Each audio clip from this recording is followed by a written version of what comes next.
Bom, boa noite a todos. É um prazer recebê-los a todos, os encarnados, né, e os desencarnados, os presentes e os não ausentes, mas presentes através da internet. O nosso profundo agradecimento, porque sem a presença de vocês não teria muito por que eu estar aqui, certo? Então, muito obrigado. Vamos aí, então, antes da gente começar propriamente dito, né? A gente fazer uma apresentação do nosso SIM. Sim, o grupo que a gente participa é Espiritista em Michigan.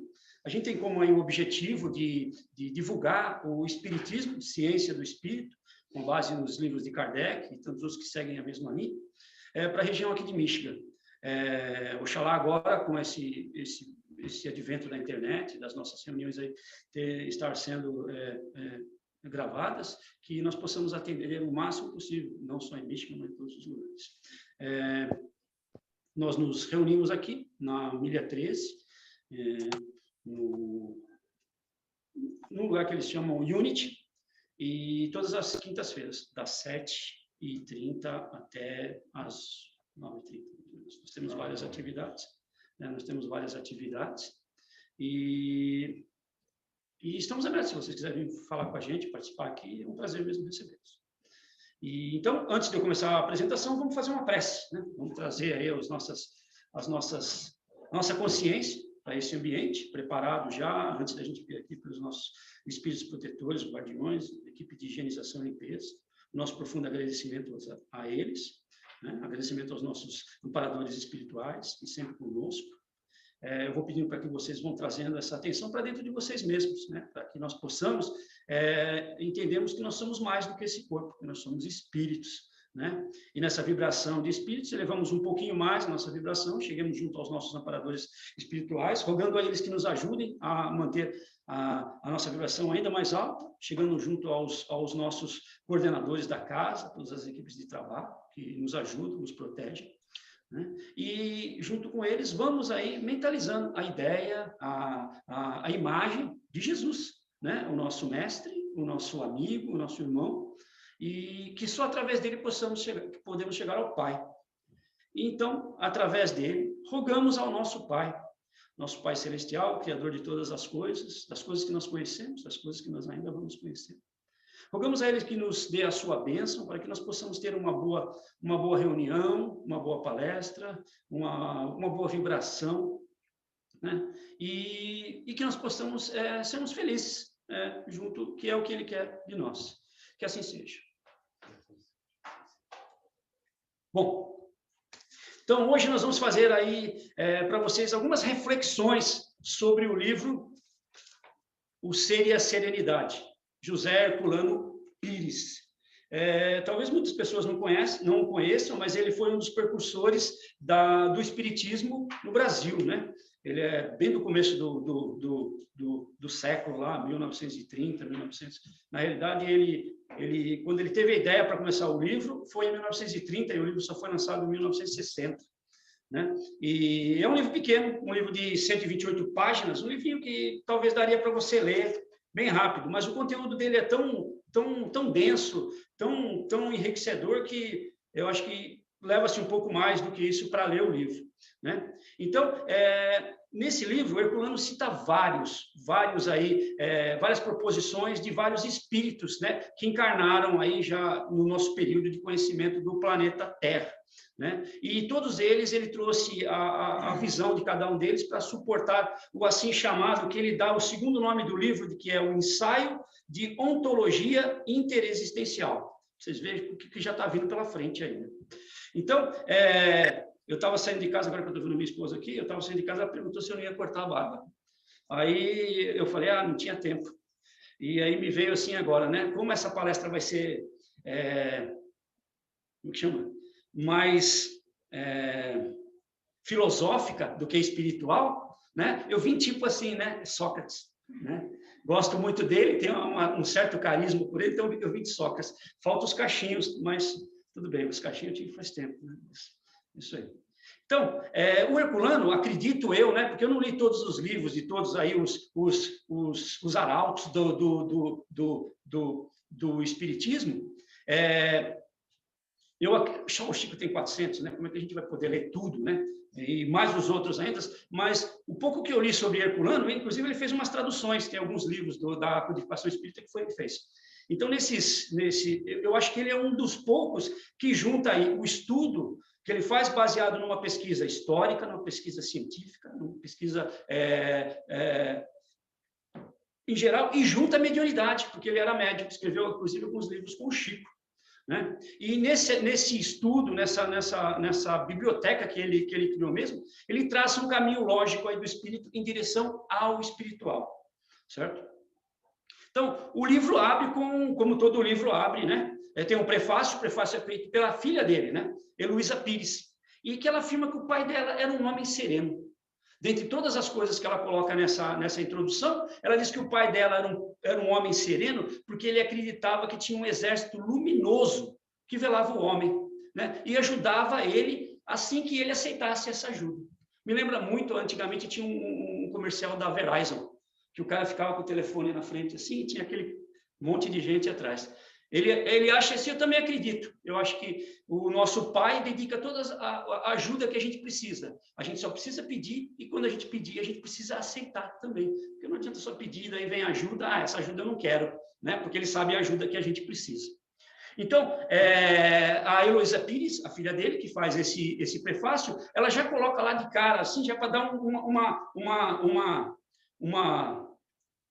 uma forçada na gente para ler o livro, porque ela já cita as três frases, ou as três posições que ele coloca para nós conseguirmos a serenidade. A primeira é o seguinte: nunca se deixe abater. A segunda, procure a perfeição. E a terceira é supera as circunstâncias. Ainda seguindo o prefácio, ele coloca dois textos, um pouquinho até grandes, que antes dele começar a contar os capítulos, que são vários, certo? E o primeiro, né, antes dele começar tudo, ele dá nome a esse, assim, podemos chamar um pré-capítulo, Lanterna de Diógenes.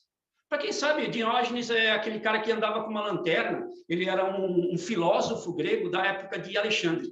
Então, ele andava com uma lanterna durante o dia na rua, e as pessoas perguntavam para ele: o que você está fazendo aí? Ele falava: estou procurando um homem honesto. Então, ele usava uma lanterna de dia. Dizem a história que o próprio Alexandre o Grande, quando chegou na cidade que ele estava, ficou sabendo que tinha lá um filósofo muito esperto, ele foi lá falar com ele. Aí o Alexandre perguntou para ele assim: mas o que eu posso fazer para você, né? Para te ajudar? Eu sei que você foi. Bom, primeiro você sai da frente, que você está tampando o meu sol, certo? Porque Diógenes, ele deixou tudo, ele era como se fosse um mendigo, ele ficava nos cantos da rua, porque ele deixou tudo que ele tinha de material, que ele achava que isso aí o prendia em alguma coisa, não deixava ele sereno. Então, ele fazia isso. Por isso que o próprio Herculano, acho que coloca isso na ponta. Uma outra coisa que eu acho que ele coloca na ponta, e aí eu mesmo estava fazendo essa análise, o que não faz uma pessoa andar com uma luz no dia para procurar alguma coisa? E aí me veio assim que, por exemplo, a gente precisa colocar um pouco de luz própria na nossa procura, mesmo que seja no dia, para a gente achar o que a gente quer. E também acho que ele colocou essa parte aí para que nós usemos, que nós possamos usar o livro, como se fosse uma lanterna a mais, uma luz a mais, para a gente procurar essa serenidade que ele tanto propõe aqui para a gente. Um pouquinho depois, né, ele como jornalista, né, o jornalista normalmente ele tem uma capacidade de expressão melhor do que os outros, ele usa palavras próprias para colocar no local certo, para que a gente possa entender a mensagem que ele está passando da forma exata. E ele não foge, como os próprios físicos, os astrofísicos usam palavras que ficaria difícil, ou sei lá, um matemático, quando a pessoa fala assim, raiz quadrada, se você for falar, dividir como é que é a raiz quadrada, fica difícil para a gente poder entender, mas quem conhece, quem é da matemática, você fala raiz quadrada, sabe, o cara sabe. Então, ele usa algumas palavras assim, e ele determina um outro pré-capítulo, antes de começar os capítulos, só para definir a terminologia que ele usa, que ele vai usar na palestra. Então, tem algumas palavras que ficou muito difícil para mim poder traduzir, para falar para vocês. Então, vai aqui a minha humilde tentativa de tentar mostrar algumas palavras que são realmente, a gente vai usar durante toda a palestra, que vai ajudar um pouco a entender o que é. O primeiro, ele chama de hipicidade. Hipicidade. Deixa eu ver se está. Ipicidade, tá certo. E aí, ele fala de um ectipo. E ele fala de um arquetipo. Durante o livro, no período, ele ainda coloca uma outra palavra intermediária aqui, que é o tipo. Não é o tipo, é o tipo. Certo? Ele chama a hipicidade, porque fica difícil aqui, né? O momento da individualização do ser, que se inicia no ectipo e se inicia no ectipo, que tem o sentido primário da individualidade. Ele chama de casulo psíquico, que o indivíduo se fecha no processo de relação pelo próprio contexto natural. Ou seja, ele está nessa situação porque ele está de passagem aqui. Mas ele ainda assemelha a isso porque ele não tem capacidade de sair daqui para outro lugar. Certo? E termina no arquetipo. Muita gente já deve estar pensando, é um arquétipo. Não é. Se for procurar as duas palavras no dicionário, não tem, e ele é bem característico dizer que esse arquetipo não é o arquétipo. Porque o arquétipo é aquela figura que a gente toma da psicologia, certo? Não é. É totalmente diferente. Então, ele fala que o arquetipo, lá em cima, o contrário, né? Ele é a forma individual da comunhão quando o ser se afasta das exigências egocêntricas da existência terrena para abrir-se no cosmo, ou seja, na vida espiritual. Então, a gente tem que lá em cima seria a nossa finalização de uma evolução, e já partindo para entendimento aí do mundo como uma comunidade, de uma universalidade maior do que a gente tem ideia do que seja. E ele chama essa hipicidade, que é um negócio interessante, ele chama de uma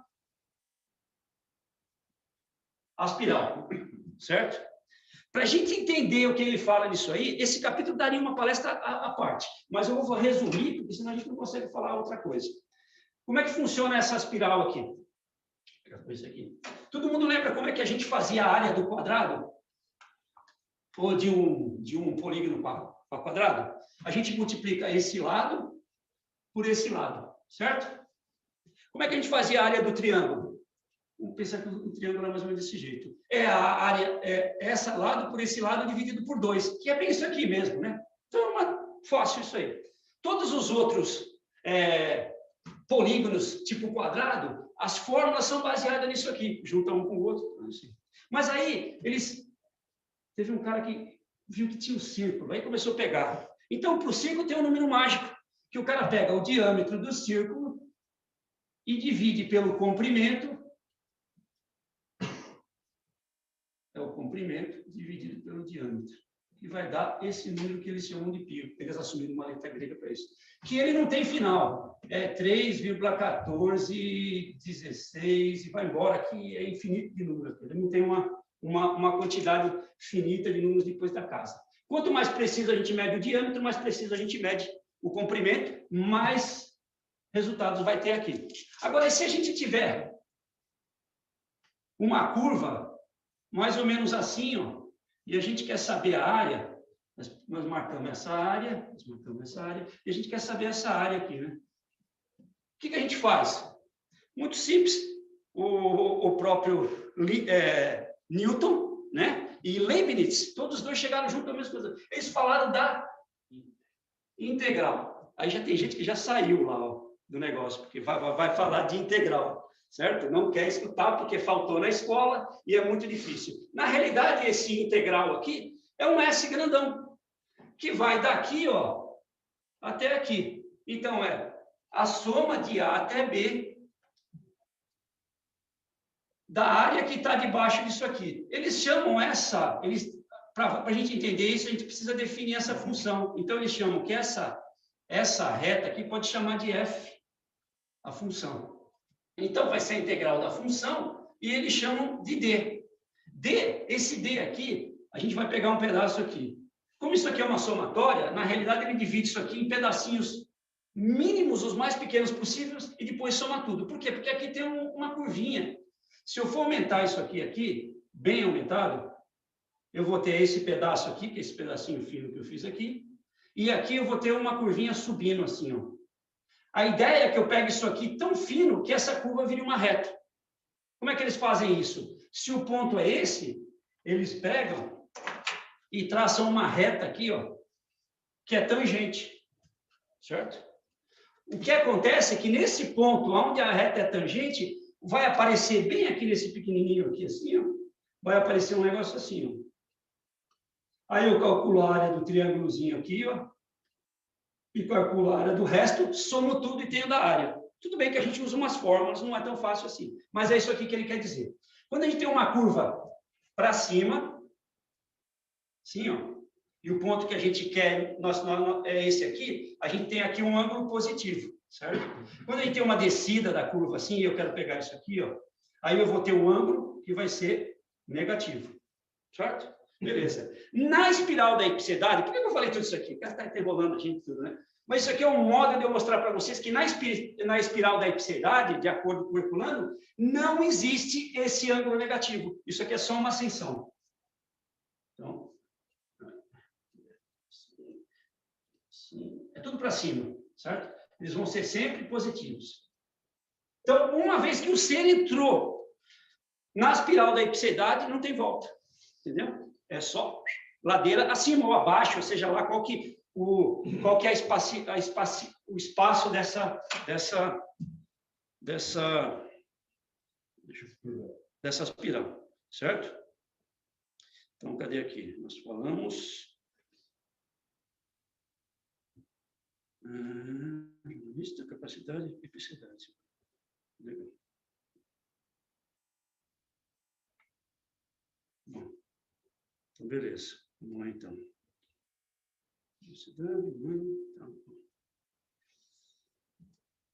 Tá. Então, o Herculano nos traz, primeiramente, a serenidade humana, afirmando que a serenidade, ela baixa do céu sobre nós.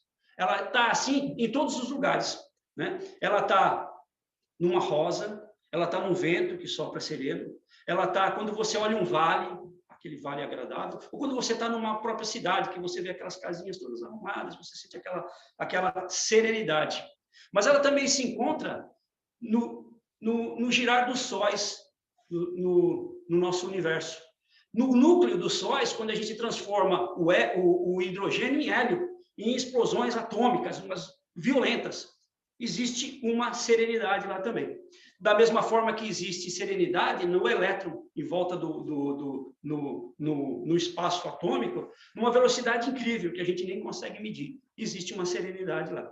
E aí ele, em 1935, esse livro foi escrito em 1966, em 1935 ele estava numa cidade, que era a cidade onde ele morava, interior do Brasil, Cerqueira César. E aí ele estava olhando a cidade, imagina Cerqueira César em 1935, né? Ele olhando aqui numa cidadezinha pacata, interiorzão, uma boa, e ele sentiu essa serenidade das coisas, do vento, do som dos passarinhos, da acomodação das casas na direção da rua, todo aquele ambiente. E ele sentiu isso aí. E aí ele disse para ele mesmo: eu vou definir o que é isso que eu estou sentindo. Veio como serenidade, e ele continuou nesse e procurou entender como é que ele conseguiria ficar nesse estado sereno para sempre. E ele coloca as três aí, colocações aí. Nunca se deixe abater, procure a perfeição e supere as circunstâncias. Então, ele diz aí que a gente podia se aproximar da serenidade, uma das coisas. A gente podia se aproximar de algo sereno, né? E aí nós nos sentiríamos sereno. Pela aproximação física, permitiria que nós tivéssemos uma aproximação espiritual da serenidade. Mas, infelizmente, não é assim que funciona. E ele chegou a essa conclusão também. Porque, para sermos serenos, nós precisamos atingir a serenidade das coisas. O espírito, né, das coisas, a essência. Na realidade, a gente precisa chegar não na essência das coisas, mas na essência da serenidade das coisas. E que ele define bem claramente. Nós não sabemos o que é. E aí você fala, então para de ler o livro, porque não vai dar em nada. Mas não, ele vem assim, ele aponta que a melhor palavra, se tivesse uma palavra possível assim, para a gente falar, o que é a serenidade, ele fala que seria a perfeição. Tanto que ele fala aqui, né? A segunda coisa que ele fala é procure a perfeição. Então, ele menciona a época da segunda metade do século XIX, Annie Besant, era uma mulher que ela foi famosa aí naquela época, ela era inglesa, teosofista, e era uma ativista muito forte dos direitos das mulheres, já aí no 1800 e alguma coisa. Então, ela estava meio entediada de fazer algumas coisas, e ela resolveu procurar algum lugar assim que ela pudesse se expandir, ela como espírito, ela como pessoa, já tinha essa característica do arquetipo, e não do ético, que se junta nele mesmo, mas ela queria alguma coisa mais forte. E aí, ela vai trabalhar na Sociedade Teosófica, que, por coincidência, não sei se vocês conhecem, Helena Petrova Blavatsky, foi uma das fundadoras dessa Sociedade Teosófica, além de que ela liderou toda a teoria da teosofia. Então, ela estava lá, essa Ana Basset, ela não tinha muita coisa para fazer, colocaram ela para colar selo. Todo mundo sabe o que é selo, estou vendo aqui pela ideia, todo mundo sabe. Né? Se tivesse uma plateia mais jovem, faz uns 20 anos que eu não mando uma carta. Mas ela tinha que colar selo, porque naquele tempo a única coisa que se comunicava era selo. E aí ela colando selo lá, e ela perguntou, quando ela viu a Blavatsky lá, ela perguntou, como é que eu faço para mim poder, sei lá, ser melhor? Falou assim, você começa colando o selo direito, certo? E aí vem o Herculano dizendo que a perfeição das minúcias, através da perfeição das minúcias, nós chegamos à perfeição das estruturas e dos comportamentos, certo? E que diz também que a gente não se aproxima da serenidade através de palavras suaves, de gestos suaves, de um ser suave, que você é todo suave. Porque toda essa estrutura que normalmente a gente acha que é uma serenidade, na realidade é uma máscara, que vai cair aí à medida que qualquer outra coisa acontece. Eu lembro muito um desenho do Pateta, que ele sai de casa, né? E ele vem andando todo sorridente assim, e aí ele vai pisar assim, tem uma formiga. Aí ele, opa! E ele desvia da formiga. Mas daí ele entra no carro. E na hora que ele entra no carro, ele se transforma. Então, ele tinha uma atitude serena, mas não era serena, porque quem é sereno em tudo, certo? E aí ele diz o seguinte também, que a nossa sociedade é extremamente apta na criação desses elementos, que parecem serenos. Na realidade, esses tipos têm eles são mais distantes da serenidade do que a serenidade está dele. E nesse ponto ele afirma que a serenidade está aqui, ao nosso lado. A gente só tem que se sintonizar, né? Certo? Então, no problema da aproximação da serenidade, né? Nós precisamos nos alertar, né, antes de mais nada, né, contra o perigo das aparências e das falsas interpretações. Certo? O segredo da espontaneidade, conforme ele afirma, está na própria espontaneidade. Quando você faz por espontâneo, você não força para ser aquilo, o ser sereno. A quantidade de informação, né, e a possibilidade de desenvolvimento que nós temos hoje, eu estou tentando trazer o pensamento dele para hoje, o desenvolvimento que nós temos hoje nas áreas mais diversas, né, a gente se envolve superficialmente com um monte de outras coisas. Nessa situação, essas atividades, a gente não consegue ser perfeitos nessas atividades. E nessa imperfeição, a gente não consegue identificar nessas atividades a serenidade, ou seja, o espírito da serenidade delas, onde a gente se torna inquieto quando a gente faz determinadas atividades, por nossa falta de conhecimento, né? Então, nós temos isso por causa da nossa ainda ignorância e ainda mais no estado éctico do que árquico, certo? Lembra Herculano Pires, nessa situação, o príncipe André, do livro Guerra e Paz, Leão Tolstói. Quando ele se encontra abatido no campo, né? Ele está já lá abatido, quase morrendo, ele olha o céu e diz Tolstói que ele sente a serenidade. Então, mesmo morrendo, ele desperta para uma coisa serena, o céu, ele lá, naquela relação de quase indo dessa para outra, mas ele sente essa serenidade.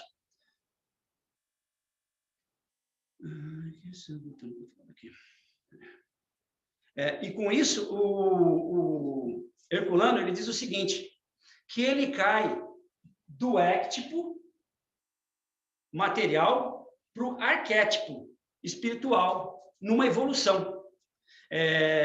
Eu não quero dizer, e o Herculano também não quis dizer isso, que essa passagem, que ele estava lá, quase morrendo depois de uma batalha, olhou para o céu e sentiu a serenidade, não quer dizer que ele evoluiu totalmente em todas as suas personalidades, em todas as suas características do éctico para o arquétipo. Mas em uma das suas condições, ele foi. Então, isso já mostra que nós temos várias dessas aspirais, que várias nos conduzem a subir. Nós só vamos chegar ao arquétipo, quando todas as nossas estiverem lá, certo? Por isso que fica difícil. Se pegar esse primeiro capítulo que ele falou, a gente já dá uma viajada nesse negócio de aspiral da ipseidade. O que é? Ascensão astral. Eu não sei se é ascensão, entendeu? Porque às vezes ele fala muito de queda do éctico para o árquico. Então, eu fiz assim porque foi o primeiro contexto que eu fiz. Eu falei, vou trazer para eles assim, né? Para não complicar muito, né? Questão subiu a ipseidade do momento, tá bom. E foi no momento isso. Por isso que ipseidade, eles falam que é o momento da individualidade. Em algum lugar, em alguma outra espiral, ele subiu, que é o que a gente tem que fazer. A gente tem que subir. Uma vez que nós entramos, nós estamos subindo. Aceitar isso aí e subir, né? E como nem sempre a queda é algo ruim, né? A queda na seriedade, como qualquer queda, é constante da natureza, né? E vem a justificativa do Herculano, que é uma outra parte que ele fala, não te deixes abater. Porque ele chama que quando você se deixa abater, na realidade, a gente fecha a válvula da espiral da ipseidade. E a gente não entra.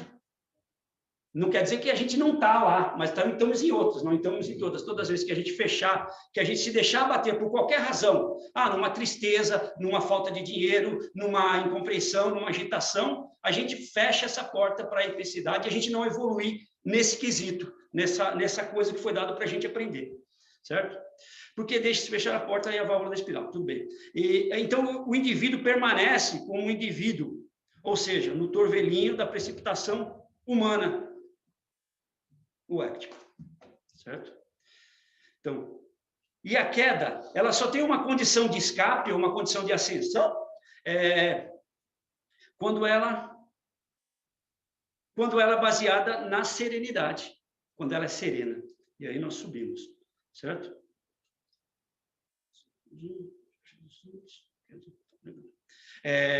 Então, nós chamamos assim, nós podemos citar, né, alguns caracteres que foram extremamente arquetipos, certo? Eles souberam como negociar esse balanço e não se abateram. Um deles foi Sócrates, certo? Quando ele tomou a cicuta, ele foi condenado à morte e ele tinha que tomar cicuta. Naquela época, a pessoa que ia tomar cicuta era que nem quando a gente era criança. E a mãe queria dar aqueles remédios ruins para a gente. 2 seguravam, um tapava o nariz e ela jogava dentro da garganta e a gente tinha que tomar. Era assim que as pessoas morriam de cicuta. Sócrates não. Ele foi lá e um monte de gente ainda podia tirar ele daquela situação. Ele não, ele aceitou aquilo porque ele sabia que aquilo seria melhor para algumas outras pessoas. Para nós, fica difícil a gente pensar assim, como é que o cara morrer vai ser melhor para alguma pessoa? Porque a gente ainda está nessa energia do éctico. A gente não pensa na comunidade mais do que a gente, certo? Um outro que também foi assassinado, Gandhi, e dizem que quando ele ainda estava lá, com o ferimento de bala, ele se preocupava com a pessoa que atirou nele, porque ele não queria que ela sofresse pelo ato que ela tinha feito. E assim, o mais sereno de todos os nossos arquetipos, personalidades arquetípicas, foi Jesus, né? Ele foi crucificado, né? E tivemos tantos outros aí. Muita gente ainda se briga, por que essa crucificação, por que é isso, por que é aquele outro. Seria uma outra palestra para isso, mas essa crucificação, ou esse se deixar crucificar, tem um propósito muito maior do que para ele próprio, certo? Teve mais do que para ele próprio. Então, todos os indivíduos do arquétipo, né, no nosso mundo, esses indivíduos do mundo aberto, na espiral da ipseidade, que é, na realidade, uma individualidade, né, multidimensional. É o cara que ele se divide. Eu gosto desse livro, especialmente, mas gosto do jeito que o Herculano coloca, que ele sempre coloca os opostos, né? Ele fala dessa individualidade multidimensional. Aqui o cara é um indivíduo só, mas aqui ele é um indivíduo que participa de várias realidades, né? Então, ele se divide dentro disso aí. Então, ele fala que... Tá bom. Então, ele fala que o indivíduo que foge dessa subida, né? Eles ficam fechados numa prisão consciencial. E nessa prisão consciencial não pode haver serenidade, certo? Ele aponta, então, Jesus, quando Jesus diz: aquele que se apega à vida, perdê-la-á. Mas o que perde a sua vida por amor a mim, esse a encontrará. Esse a mim é todos os outros, não era ele propriamente dito. Então, aqui o princípio do Herculano, nunca te deixes abater, ele adquire uma categoria ética, uma coisa que você faz em bem aos outros, certo? Então, falamos da queda da serenidade, colocamos como oposto a isso, que seria a elevação serena, né? Então, o terceiro princípio de superar sempre a circunstância vem do conceito da própria espiral da epicidade. E aí eu já dei explicação para vocês. Esse superar as circunstâncias é que em cada lugar que a gente estiver aqui, uma vez que nós encontramos a nossa entrada, cada lugar que nós estiver aqui, isso vai nos impulsionar para frente. Mas depende de quem colocar essa força. Cada um de nós, certo? Quanto mais acima, a gente tem melhor esse conhecimento. Como mais abaixo, a gente se deixa levar para algumas outras coisas, ainda ligado ao nosso conceito ético. Certo? Então, e é interessante que ele fala aqui, nós devemos nos integrar nessa situação, na vida de maneira que ela apresenta um condicionamento dinâmico, em oposição de uma posição estática de rotina. Ou seja, a gente não pode nunca estacionar. Toda vez que a gente estacionar aqui, a gente passa por uma dificuldade. Nós lembramos que o Livro dos Espíritos nos fala que a pior coisa que pode existir com o espírito não é porque o espírito não retrocede. A gente sabe que da definição do espírito, ele foi criado simples e ignorante e a tendência dele é subir. Mas pela própria vontade ele pode estacionar. Então isso seria a pior coisa que tem. A gente não superar essas circunstâncias, certo? Então, aqui nós lembramos René Descartes. Eu gosto do René Descartes também, né? Esse cara está alinhado. Na sua famosa indagação, cogito ergo sum, que no nosso português aí seria penso, logo existo, né? Na realidade, que a gente pensa que a gente aceita isso de uma forma tão fácil, ela foi rejeitada, né, e desumanizada na sociedade, né? Numa alienação. Tanto nas perspectivas científicas, nas perspectivas religiosas e até nas perspectivas ateias, de que eles não admitiam isso, né? Que o pensar como existir. E aí o próprio Herculano coloca que se nós deixarmos de pensar ou deixarmos que os outros pensem por nós não existimos, nós estacionamos, certo? Então, o homem em geral é um alienado na precipitação, assim, trocando em miúdos, e essa é uma característica minha, né, que eu coloquei aqui, uma Maria vai com as outras, sabe? Tem uma fila, eu estou pegando, não sei o que é, chega lá, injeção na testa, e aí você tem que tomar porque não tem como voltar, mas é uma escolha sua diante das suas como é que se diz? Das suas características, da sua evolução. Então, essa alienação mundana, ela não só nos afasta de nós mesmos, como indivíduos que temos uma ascensão, como nos afasta dos outros, porque nós achamos que nós somos melhor que eles, nos afasta de Deus e, consequentemente, de acordo com Herculano, nos afasta da serenidade. Certo? Assim, um homem, assim, nessa tentativa de ainda da definição do ser, porque o livro é o ser e a serenidade, ele coloca um conceito do homem polar. Né? Um homem que tem as consequências aí da sua falta de polaridade. Uma vez que ele é polar, ele está apontando só para um lado, ele só tem um polo. Então, ele identifica nessa polaridade, né, a fragilidade humana que ele tem. Então, transformando isso aí, que é bem característico, conforme o Herculano põe, um caso de infantilismo psíquico. E o seu amadurecimento depende inteiramente da busca e realização da serenidade. Que, por sua vez, nesse indivíduo polar, que é característica éctico, ele entende o mundo como um mundo antropocêntrico.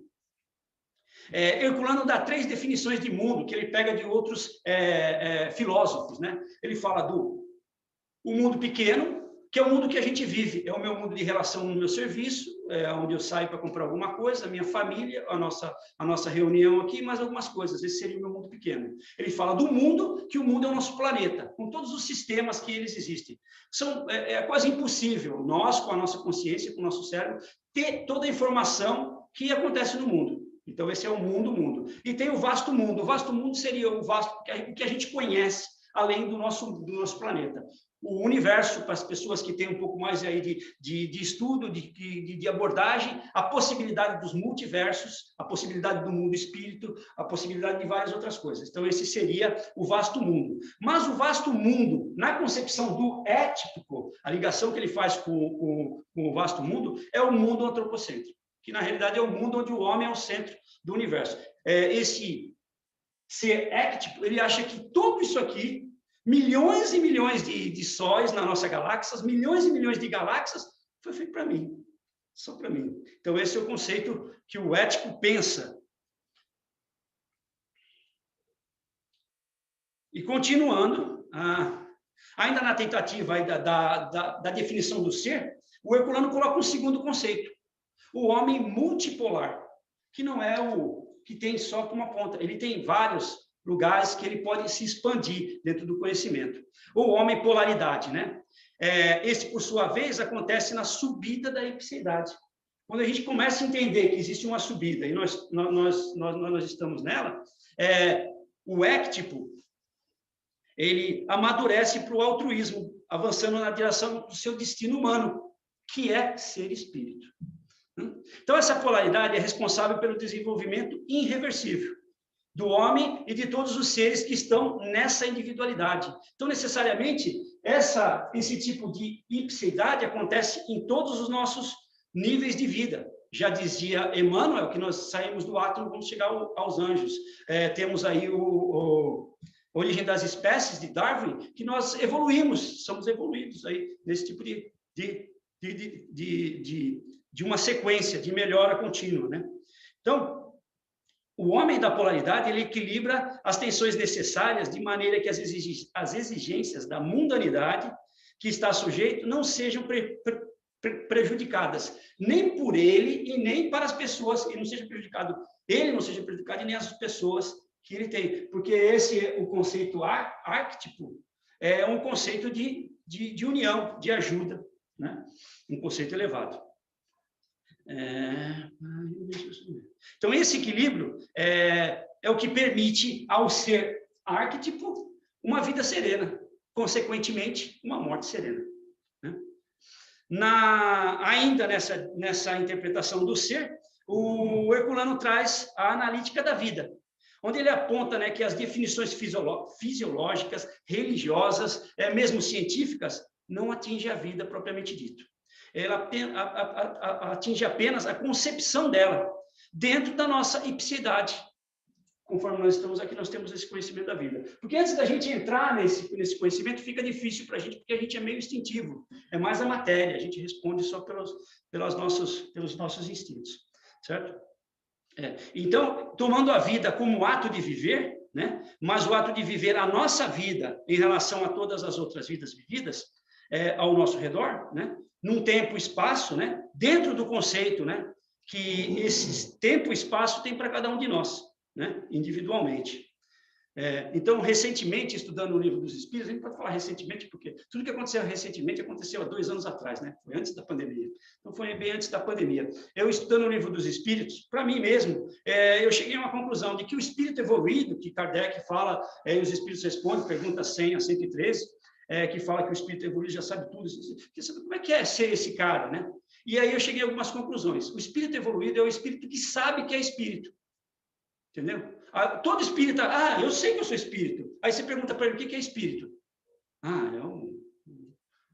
sei lá, princípio do universo, qualquer coisa. Eles colocam qualquer coisa, mas não tem noção do que seja o espírito. Então, o espírito evoluído é o espírito que tem consciência que ele é espírito, ele sabe o que é o espírito, porque ele não pode saber se que ele é o espírito se ele não sabe o que é o espírito, certo?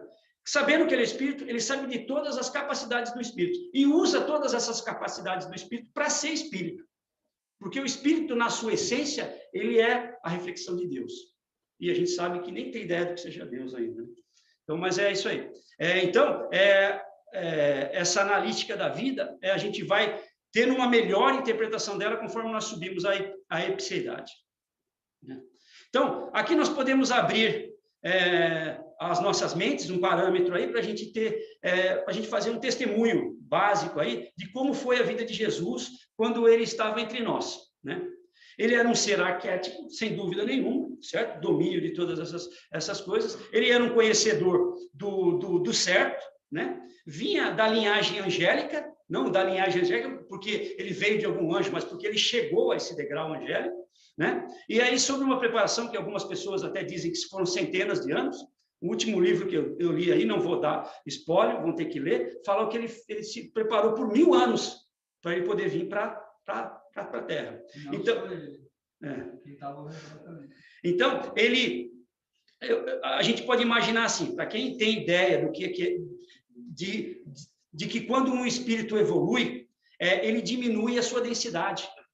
Quanto mais espiritualizado a gente fica, menos denso, menos material a gente fica. E quando a gente não tem mais a necessidade de encarnar, que foi no caso de Jesus, ele teve milhares de anos que ele não encarnava mais, nem sabia mais como é que era aquilo, né? Coisa que a gente fazia quando era criança, a gente nem lembra mais. Imagina de milhares de anos, milhares de vidas, em estados evolutivos, em diferentes frequências, muito acima do que é uma pessoa encarnada que nem eu, certo?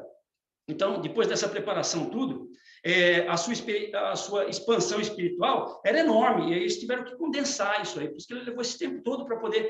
Como é que iam fazer essa energia toda, que era ele, não tinha como jogar isso aí fora, porque se tivesse alguma coisa não seria mais ele, então trouxeram todo esse conjunto e colocaram ele aí para reencarnar. Quando ele reencarnou, ele não podia contrapor aí a lei do todo, né? E vinha aqui como super-homem, voar, fazer um monte de coisa. Ele veio com um corpo humano. E ele não podia se abster também do véu do esquecimento. Imagina você pegar uma pessoa, não pode falar uma pessoa, mas um espírito que tem conhecimentos astrais, de estrelas, de formação de estrelas, de formação de mundos, de tudo isso, e colocar esse cara num cérebro. Ele não tinha capacidade disso. Então, ele não tinha capacidade para isso, mas ele tinha essa bagagem. Então, ele vem com o véu do esquecimento e toda vez que ele acessa isso, que nem a gente acessa as nossas vidas passadas. Ninguém aqui acessa? Então, começa. Antes de dormir, fala com o seu anjo guardião. O que você pode aprender de uma vida passada que você pode trazer para essa? É só uma dica, não fala daqui, não ser essa habilidade. Mas entendendo isso, vocês vão ser mais serenos. Garanto para vocês. Então, imagine o tipo de conflito que Jesus teve, né? Mas ele, como um ser arquétipo, ele conseguia equilibrar isso e fez o que fez, certo? Herculano dedica um capítulo especial à analítica de Deus e à dinâmica do espírito. Puxa vida, agora a gente vai falar legal. Só que é o seguinte, eu vou pular esses dois, porque pessoalmente eu não entendi. Sinceramente, foi difícil, viu? Então eu resolvi pegar alguma coisa que ele colocou que fala na teoria do espírito. Sim, Deus é o criador de todas as coisas. Ele é a causa primária, é onipotente. Por ser onipotente, ele é onipresente, pode estar em qualquer lugar. Se ele está em qualquer lugar, ele é onisciente, porque está em qualquer lugar, ele sabe tudo. E, para completar, ele ainda é bom e justo. Se a gente tirar alguma coisa disso de Deus, isso é Deus. Nós vamos ficar por isso aí, a parte de Deus. O do Espírito também. Ele não fala nada contrário de que o Espírito é a causa primária de todas as coisas. É a causa inteligente do universo. Princípio inteligente do universo. Princípio como causa, propriamente dito, ele é o que começa alguma coisa, né? E ele é inteligente. Eu gosto de trazer nessa definição uma colocação do Dr. Reinaldo. Ele já morreu e é espírita, então eu posso usar e falar que é meu, que ele não vai ficar me atentando, falando que eu estou usando a coisa dele. Ele coloca esse inteligente como in, de interno, tele de movimento, gência de gerente, de gerência. Então, gerência do movimento interno. Nós somos o que pensamos. Voltamos a René Descartes, e que a própria civilização, né, daquela época acabou com ele. O que você está falando? Não sei o que existe. Então, é o seguinte, se a gente é alguma coisa, é porque nós pensamos antes. Então, se você está numa situação que você não gosta, pense diferente. Simplesmente, pense em outra coisa. Só que é importante que a gente tenha aí em mente o que a gente vai pensar. A gente vai cobrir isso um pouquinho mais para frente, certo? Outro ponto que Herculano propõe para o conhecimento do ser é o pluridinamismo das comunicações. E ele é causado justamente pelo dinamismo do espírito. O espírito, nós sabemos que existem vários espíritos numa escala, mas a diferença de um ponto para outro na escala, o espírito tem É completamente diferente. Isso faz com que ele entenda e transmita a sua mensagem diferente. Dentre tudo, podemos continuar com a nossa definição aí desse pluralismo, pluridinamismo da comunicação, quando a gente coloca que o dinamismo do espírito, né, que pode estar no éctico, no tipo ou no arquétipo, vai definir como é que a gente faz a nossa comunicação. E nessa situação, somente acentua a dificuldade, porque nós não trabalhamos a nossa comunicação. E é muito simples, né? A gente tem algumas coisas assim, tem uma tremenda dificuldade de passar uma mensagem e não se preocupar se a pessoa está entendendo ou não, né? E a gente não vai perguntar, a gente não tem essa paciência, né? A gente nem tenta nos fazer entender. Por exemplo, que ele deu toda essa explicação aqui antes dele colocar o livro. Isso é uma pessoa que tem uma característica arquétipa, que está preocupando com quem vai ler, não com o que ele escreveu, né? E a Sueli mesmo me falou, você fala devagar, porque você fala muito rápido, mas ainda falta um pouquinho, o tempo já está quase indo, né? Então, esse pluralismo da comunicação, eu gosto dessa dualidade, né? Então, esse pluralismo vem desse dinamismo do espírito. Então, é importante que a gente entenda como é que a gente vai fazer isso, porque ele coloca uma proposição aqui interessante. Como a gente não se preocupa com o mecanismo da comunicação, e existem diversas subidas ou entradas ou posições que a gente ocupa dentro da ipseidade, se a gente subir na ipseidade em um determinado sistema, uma determinada característica, mas não subir na evolução, a gente vai ter grandes problemas na comunicação. Então, ele fala o seguinte, que a harmonia de todas as características deve existir aí para uma elevação da espiral serena, todas juntas, para a gente não perder o balanço. E diz que as formas superiores de comunicação, né, é que conduzem à serenidade. Então, a gente tem que subir tudo. Porque se a gente subir só nós, não subir a comunicação, a gente vai sentir a serenidade e não vai ter possibilidade de entendê-la. Então, ainda na intenção de conhecer o ser, Herculano afirma que o determinismo, né, ele afirma que o determinismo é o resultado, né, de todas as nossas determinações anteriores, certo? E que a liberdade é o que nós fazemos com esse determinismo, quando o ser é sereno, certo? Então, assim, a junção de determinismo e de liberdade, ela pode proporcionar a inquietação, nos afastando da serenidade. Quando nós não conhecemos exatamente e determinamos sobre uma liberdade errada, certo? Então, o determinismo e a liberdade estão bem próximos. Cada um na sua escala ascensional, né, de acordo com a sua própria evolução, a gente responde de maneira própria ao exercício da liberdade e do determinismo, né? Então, apesar da nossa própria liberdade, né, a gente é influenciado pela liberdade do ambiente de meio que a gente está, do nosso lar, do nosso bairro, da nossa cidade, da nossa nação e do planeta. E esse nível de liberdade e determinismo é espalhado por todas as coisas. Alguns países já não têm mais a pena de morte, alguns países ainda têm a pena de morte, aqui a gente tem alguns estados que não, né, mas que mostra aí que existe uma certa evolução, certo? E como falamos da serenidade, ia ser meio ruim se a gente não mencionarmos a inquietude, né, que é o contrário da serenidade, que também pode ser uma inquietude serena.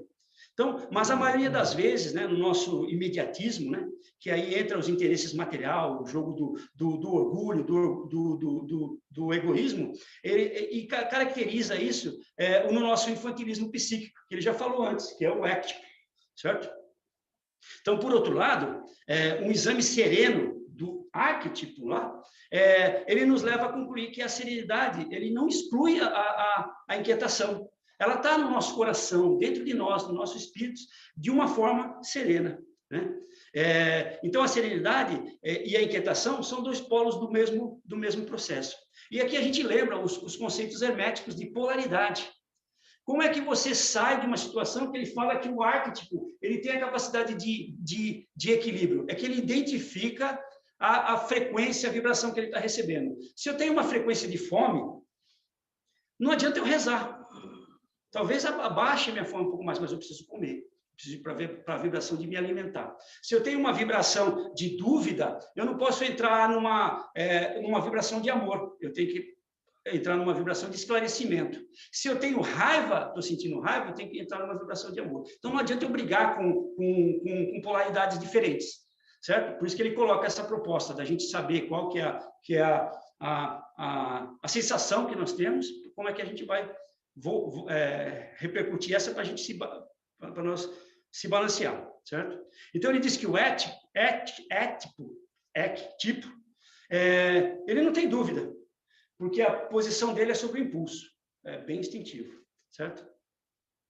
Nos últimos 3 capítulos, fechado aqui, ele traz o conceito do mundo sereno, vida serena e morte serena, né? Recapitulando aí que a serenidade está em todas as coisas, no espírito de todas as coisas, né? E manifestando incessantemente para que todos que se sintonizem, eu digo aí, modificar as vibrações serenas, né? Que possam sentir e viver a serenidade dessas coisas, né?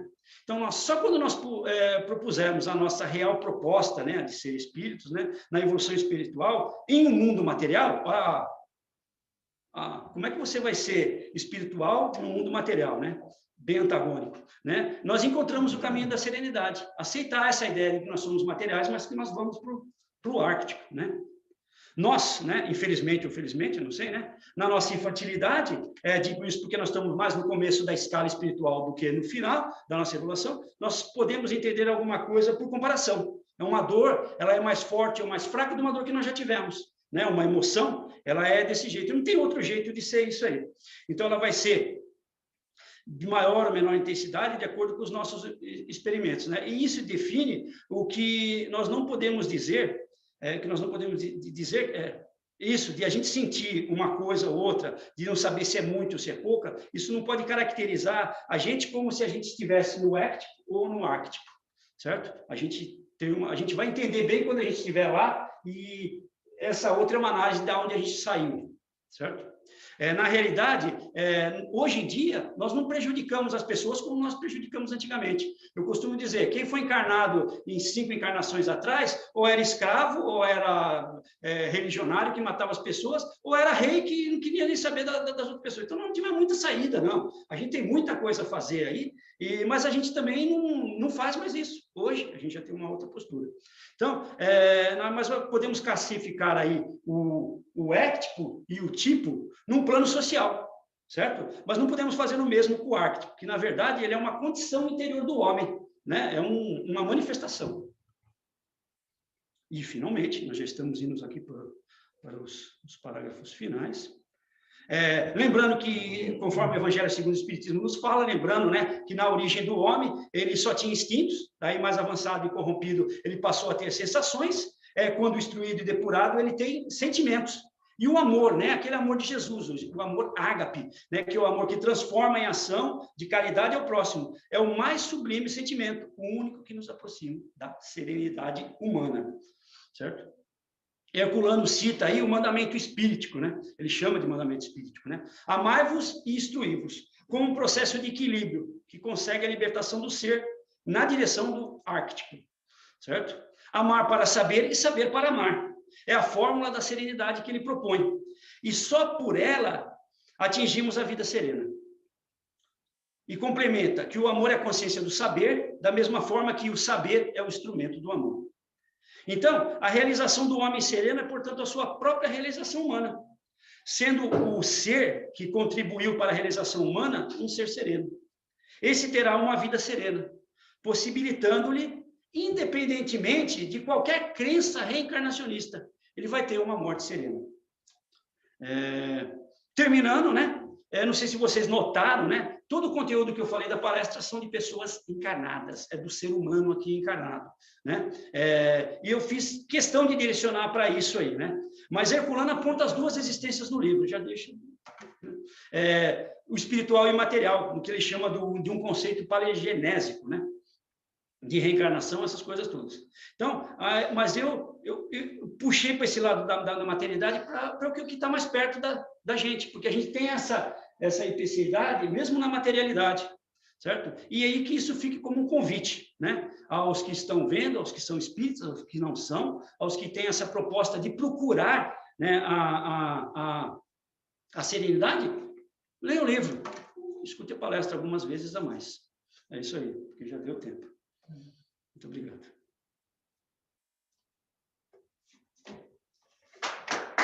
Eu não sei, vou dar 5 minutos para as perguntas aí.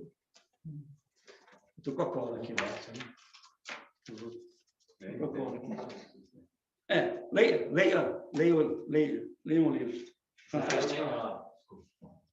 Não, pode falar. Não, eu estava pensando nas 3 palavras que ele falou. Não se deixa bater. Procure a perfeição. Supera as circunstâncias. Isso. Não se deixa bater. A gente sempre fala muito no mundo espírita de você ser resignado, né?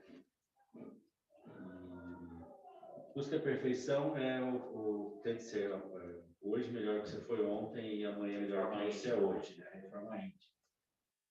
E o último que você falou das circunstâncias. Supera as circunstâncias. Eu acho que tem muito a ver com, de novo, né, com a não se deixa bater, que é para você não ser passivo, né, no sofrimento. É você não se deixar se abater por compreender que aquilo era uma necessidade que você tinha de aprender coisa, mas que você deve fazer alguma coisa para mudar você mesmo, né, principalmente, para que não aconteça mais vezes. Então, se você sofre, por exemplo, no relacionamento, você não se deve deixar abater. Dá um exemplo de relacionamento, mas pode ser qualquer outra coisa. Você tem que ser resignado para entender que aquela experiência foi necessária para você, mas que você pode melhorar, né? Que é tratar as circunstâncias. Pode melhorar para você não ter que passar por aquilo de novo. Então, acho que são palavras diferentes de conceitos que a gente sempre traz no espiritismo. Acho que tem muito a ver.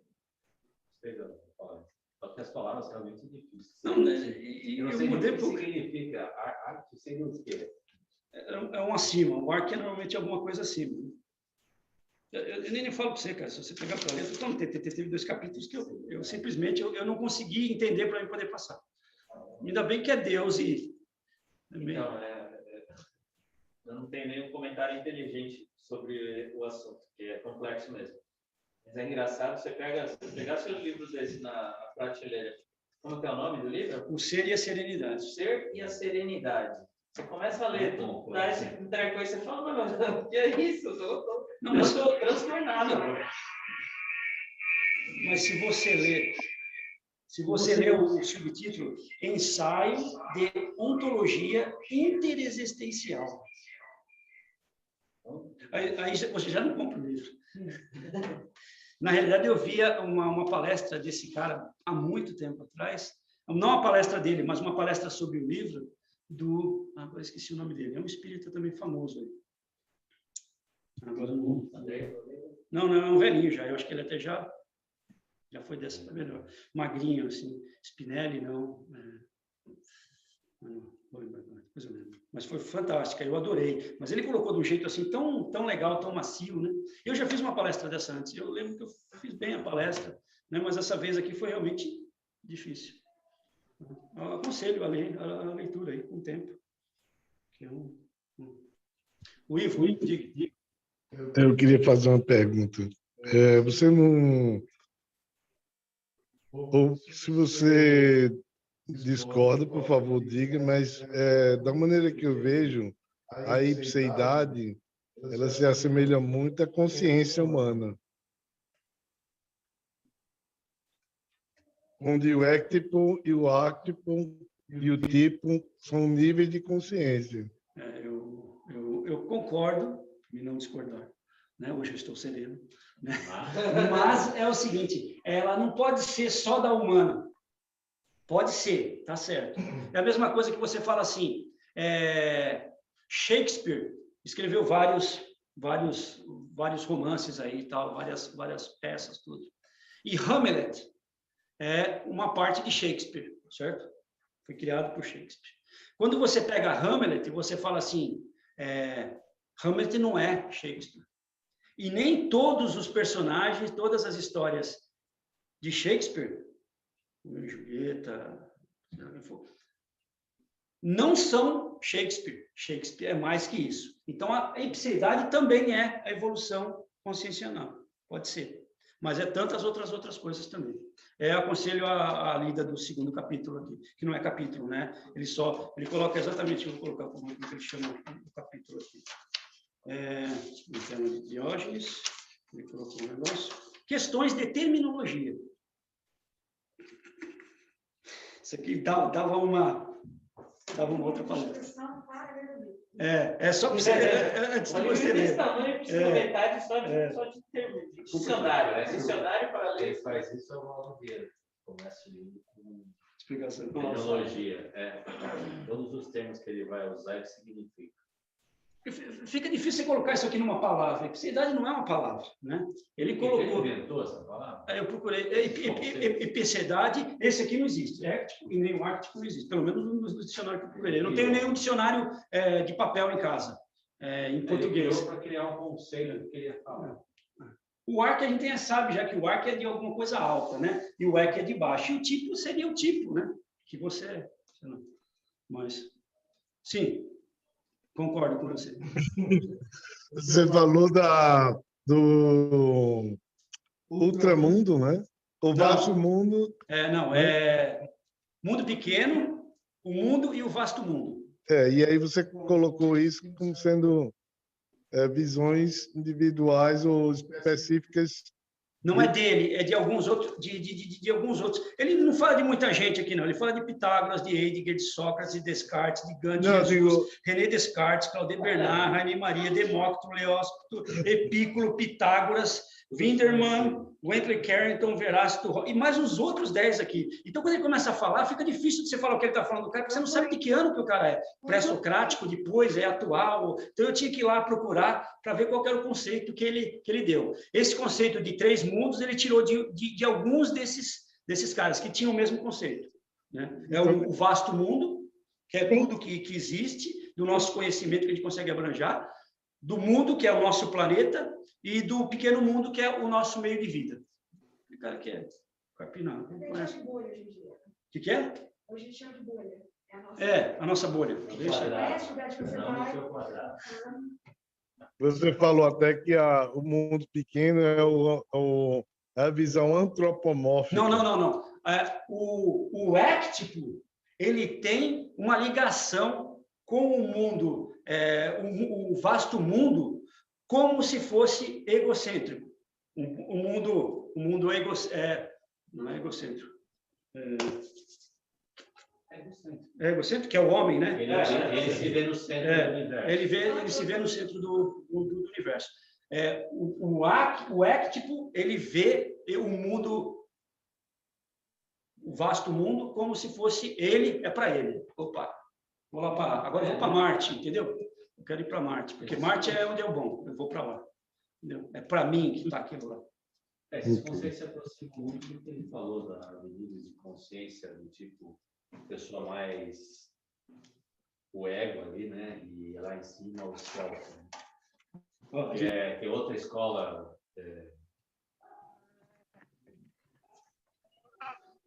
Só um texto aqui, quer ver? Esses filósofos sustentam a dicotomia teológica de razão e fé, por não admitirem a unicidade lógica do processo evolutivo em todas as suas consequências, que são principalmente ontológicas. Essa aqui é da parte do determinismo e da liberdade. Se você ler só isso aqui, você nunca fala que ele está falando de determinismo e de liberdade.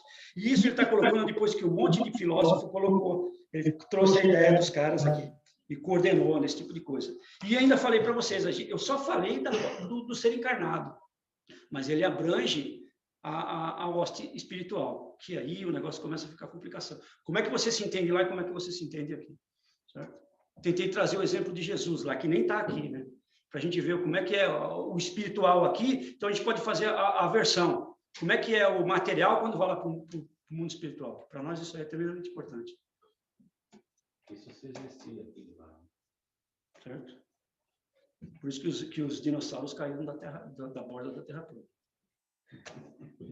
Tá bom. Certo? Então, vamos terminar, senão essa palestra vai ficar comprida. Vamos agradecendo profundamente aí os nossos amparadores, os que nos intuíram, os que nos ajudaram, que nos trouxeram aí essa oportunidade.